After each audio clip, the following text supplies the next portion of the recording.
ఈ రోజు ఒక వ్యక్తి గురించి మీ అందరికీ చెప్పాలి. ఎందుకంటే ఈ రోజు మన మధ్యలో లేరు, వేరే కార్యక్రమంలో ఎంగేజ్ అయి ఉన్నారు. అయినప్పటికీ కూడా ఈ వేదిక ఆయనది. నేను ఎవరి గురించి మాట్లాడుతున్నానో మీ అందరికీ గుర్తొచ్చే ఉంటది.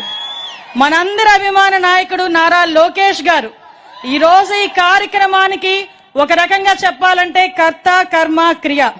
ఎందుకంటే యువగలం పేరిట పాదయాత్ర అనేది ఒక సంచలనం, అది ఒక చరిత్ర.